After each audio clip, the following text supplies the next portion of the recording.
Moi, je suis venue pour pour poser une petite question au groupe. Je me demandais comment, tu vois, maintenant que moi j'ai fait quand même des groupes de thérapie, tout ça, j'ai bien avancé. Et je voudrais parfois expliquer à des gens, à des proches, ce que j'ai vécu. Enfin, je trouve que c'est quand même un truc énorme qu'on vit, tu vois, de faire une thérapie. C'est très vraiment. Et là, je pense qu'aujourd'hui, je pourrais l'expliquer sans trop partir dans l'émotionnel, sans me plaindre. Et j'ai l'impression que ça me ferait du bien parce que on se comprend entre nous parce qu'on le vit, mais j'ai l'impression de jamais en parler du tout à mes parents, à mon frère, à des amis proches. Parce que tu vois, j'ai regardé sur boulimie.fr ou Catherine Hervé s'il y avait un article, tu vois, où c'était expliqué vraiment, parce que toi, tu l'expliques toujours bien, ou une vidéo. Et j'ai pas su s'il y avait un truc que je pouvais envoyer, si ça allait être trop trash.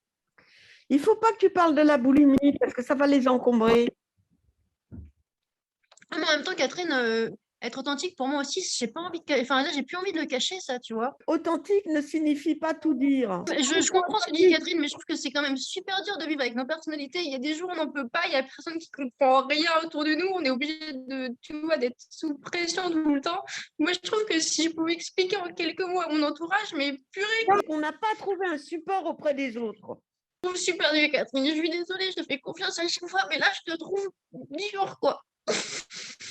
Moi, je suis pour l'authenticité, mais je suis pour ne pas encombrer les gens avec des choses qui les encombreraient, qui les empêcheraient d'être à l'aise et tranquilles. Il y a des choses qu'on ne peut pas dire. Sinon, les gens, ça les inquiète. Bah désolée, mais je comprends pas la différence entre souffrir en silence, souvent, et peut-être essayer de dire quelque chose, peut-être pas la boulimie, mais pouvoir un minimum en parler, ça soulage quand même. Tu n'as pas à te soulager avec ta famille. Ta famille, ça doit être maintenant le monde de, voilà, tes émotions pour toi, les leurs pour eux. Tu vois? La famille, c'est l'amour, mais ce n'est pas forcément des arguments. Et les aimer ta famille, c'est, je ne sais pas quel âge tu as, mais à ton âge, tu n'es même pas censé leur faire savoir que tu as encore des problèmes. Ça les encombre. Non, mais je le dis pas, mais là, même avec un petit copain, je sais qu'ok, faut pas leur en parler, tout ça. Mais est-ce que, je sais pas, moi, j'aimerais vraiment pouvoir un jour parler de mon histoire librement à quelqu'un. Et je trouve ça super dur de devoir me taire à chaque fois. Donc, ouais, ok, je sais pas, je vais y réfléchir, Catherine. Je trouve ça dingue qu'en fait, on puisse en parler ouvertement, en fait, on puisse moins en parler ouvertement un jour à notre entourage, au moins une fois. Et que du coup, en fait, on reste un peu dans l'ombre, quoi. Et tu pourras peut-être le raconter quand tu connaîtras un garçon au bout de 2, 3 ans, tu vois. Mais pas d'emblée. Et puis même, je ne te conseille pas de le raconter. Même avec quelqu'un que tu connais depuis 2, 3 ans, même pas. Parce que ça alourdit la relation.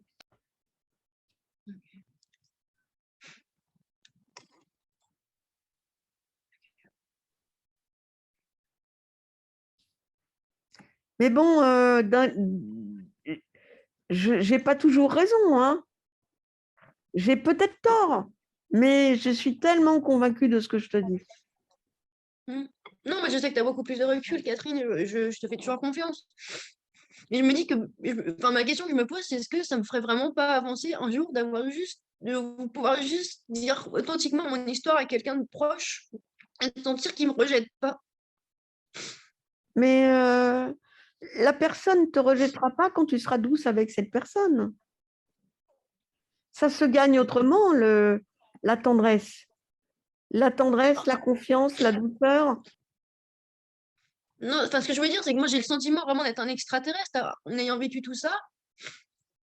Et j'ai l'impression que jamais j'arriverai, voilà, à ce que quelqu'un, s'il découvre, si la personne le découvre, moi c'est ma plus grande peur, tu vois, que la personne elle réalise tout ça et qu'elle parte. Enfin, que n'importe qui me rejette pour ça. Si elle part, ce ne sera pas pour ça qu'elle va partir.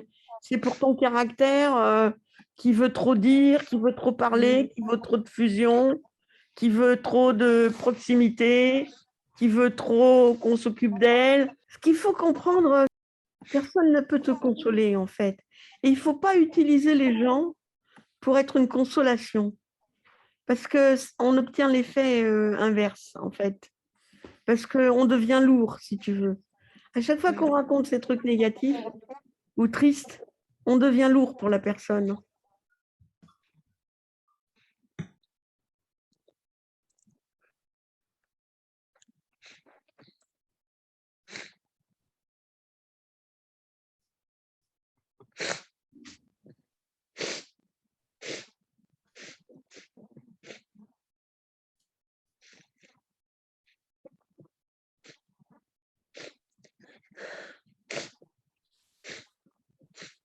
C'est pas tellement le lieu, Valentine, ici, pour pleurer. Ok. Pas Ok, bah, je vais. Pas pleurer comme ça, pas pleurer et se plaindre. Tu vois, ça, c'est un pleur qui se plaint. C'est pas un pleur qui. C'est un pleur revanchard. Tu vois? Non, la Catherine, sincèrement, je vois pas trop. C'est un pleur. La vie n'est pas juste avec moi, je suis une victime. Bah, C'est c'est ce ça, genre du coup, de pleur-là. bon, bah, du coup, je vais partir. Parce que là, je Ok. peux pas rentrer. Viens quand tu veux, mais pas comme ça. Ok. Bonne soirée.